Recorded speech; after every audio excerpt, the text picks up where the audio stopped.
ఆ senior leader Telugu Desam పార్టీలో చేరనున్నారా? కాంగ్రెస్ పార్టీలో యాక్టివ్గా లేకపోవడానికి కారణమదేనా? ఇంతకీ ఆ లీడర్ ఎవరు? పార్టీ మారడానికి కారణమేంటి?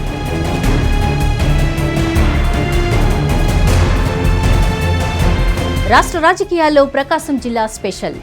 అలా ఎందుకు అంటే ప్రకాశం జిల్లాలో రాజకీయ సమీకరణాలు ఊహాకందవు.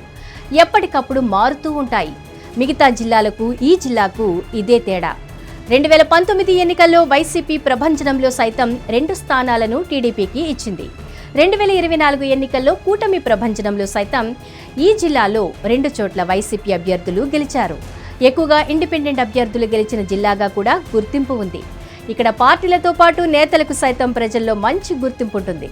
అటువంటి వారిలో ఆమంచి కృష్ణమోహన్ ఒకరు. ప్రస్తుతం ఆయన కాంగ్రెస్ పార్టీలోనే ఉన్నారు, కానీ యాక్టివ్గా లేరు. ఆయన వైసీపీలో చేరతారని ప్రచారం జరిగింది. ప్రకాశం జిల్లాలో మారిన రాజకీయ పరిస్థితుల నేపథ్యంలో జగన్మోహన్ రెడ్డి నుంచి ఆయనకు పిలుపు వచ్చినట్లు టాక్ నడిచింది. కానీ అనూహ్యంగా ఓ టీడీపీ ఎమ్మెల్యే ఆయనను కలిశారు. విజయవాడ సెంట్రల్ నియోజకవర్గ శాసనసభ్యుడు బోండా ఉమామహేశ్వరరావు ఆమంచి కృష్ణమోహన్ను కలిసి చర్చించడం ప్రాధాన్యత సంతరించుకుంది.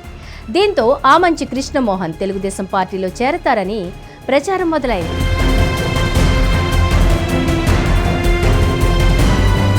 2024లో జరిగిన అసెంబ్లీ ఎన్నికల్లో ఆమంచి కృష్ణమోహన్ కాంగ్రెస్ అభ్యర్థిగా చీరాల నుంచి పోటీ చేశారు. చివరి నిమిషంలో జగన్మోహన్ రెడ్డి ఆయనకు టికెట్ ఇవ్వకపోవడంతో కాంగ్రెస్ అభ్యర్థిగా పోటీ చేసి రికార్డు స్థాయిలో ఓట్లు గెలుచుకున్నారు. మొన్నటి ఎన్నికల్లో రాష్ట్ర వ్యాప్తంగా కాంగ్రెస్ పార్టీ నుంచి అత్యధిక ఓట్లు దక్కించుకుంది ఆమంచి కృష్ణమోహన్ మాత్రమే. అయితే ఒకానొక దశలో ఆయన జనసేనలో చేరతారని ప్రచారం జరిగింది. కానీ కూటమి పార్టీల నుంచి సానుకూలత రాకపోవడంతో ఆయన కాంగ్రెస్ పార్టీలోకి వెళ్లాల్సి వచ్చింది. అయితే ఇప్పుడు ప్రకాశం జిల్లాలో వైఎస్ఆర్ కాంగ్రెస్ పార్టీ ఇబ్బందికర పరిస్థితిలో ఉంది. అందుకే జగన్మోహన్ రెడ్డి నుంచి పిలుపు వచ్చినట్లు తెలుస్తోంది. కానీ ఇంతలో టీడీపీ ఎమ్మెల్యే చర్చలు జరపడం మాత్రం కొత్త ప్రచారానికి దారితీసింది. 2009లో మాజీ ముఖ్యమంత్రి రోసయ్య అండదండలతో చీరాల టికెట్ దక్కించుకున్నారు ఆమంచి కృష్ణమోహన్. ఒక సాధారణ జెడ్పీటీసీగా ఉన్న ఆయన ఏకంగా ఎమ్మెల్యేగా పోటీ చేసి గెలిచి తన సత్తా ఏంటో నిరూపించుకున్నారు. అయితే వైఎస్ఆర్ కాంగ్రెస్ పార్టీ ఆవిర్భావంతో ఆ పార్టీ వెంట అడుగులు వేశారు. కానీ జగన్మోహన్ రెడ్డి 2014 ఎన్నికల్లో ఆయనకు టికెట్ ఇవ్వలేదు. దీంతో ఇండిపెండెంట్గా పోటీ చేసి విజయం సాధించారు ఆమంచి. అలా తెలుగుదేశం పార్టీకి దగ్గరయ్యారు. అనుబంధ సభ్యుడిగా కొనసాగారు. కానీ 2019 ఎన్నికలకు ముందు వైఎస్ఆర్ కాంగ్రెస్ పార్టీలో చేరారు. ఆ పార్టీ అభ్యర్థిగా చీరాల నుంచి పోటీ చేసి కరణం బలరాం చేతిలో ఓడిపోయారు. అయితే టీడీపీ నుంచి గెలిచిన బలరాం కొద్ది రోజులకే వైసీపీలోకి జంప్ అయ్యారు. దీంతో చీరాలలో కరణం వర్సెస్ ఆమంచి అన్నట్లు పరిస్థితి ఏర్పడింది. చివరకు జగన్మోహన్ రెడ్డి సైతం కరణం బలరాం వైపు మొగ్గు చూపారు. ఆయన కుమారుడు వెంకటేష్ కు టికెట్ ఇచ్చారు. ఆ నిర్ణయాన్ని విభేదించి పార్టీకి గుడ్ బై చెప్పేశారు ఆమంచి కృష్ణమోహన్. కాంగ్రెస్ పార్టీ నుంచి పోటీ చేసి ఓడిపోయారు. అయితే ఇప్పుడు ఆమంచి కృష్ణమోహన్ టీడీపీలో చేరేందుకు నిర్ణయం తీసుకున్నట్లు ప్రచారం నడుస్తోంది.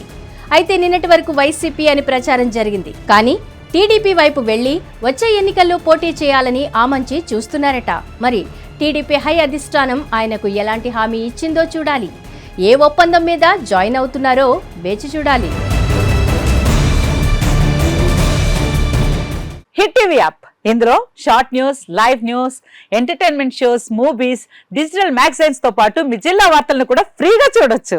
ఇంకెందుకు ఆలస్యం, వెంటనే హిట్ టీవీ యాప్ ని డౌన్లోడ్ చేసుకుని ఫ్రీగా ఎంటర్టైన్మెంట్ పొందండి. Hit TV app. Hit TV app. Please download hit TV app. Hit TV app ని ఫ్రీగా డౌన్లోడ్ చేసుకుని ఎంజాయ్ చేయండి. మీకు నచ్చిన ఎంటర్టైన్మెంట్ కోసం హిట్ టీవీ యాప్ ని ఫ్రీగా డౌన్లోడ్ చేసుకుని ఎంజాయ్ చేయండి. హిట్ టీవీ యాప్ ని డౌన్లోడ్ చేసుకుని ఆస్వాదించండి, ఆశీర్వదించండి. ఇంతమంది సెలబ్రిటీలు హిట్ టీవీ యాప్ ని డౌన్లోడ్ చేసుకోండి అని చెప్తున్నారంటే ఎంత మంచి యాప్ ఆలోచించండి.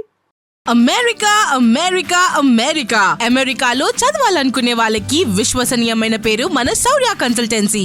UK లో 1 year masters, UK లో 1 year masters, 2 years work permit up to 5 years visa. Contact Saurya Consultancy. Contact 89851 89851.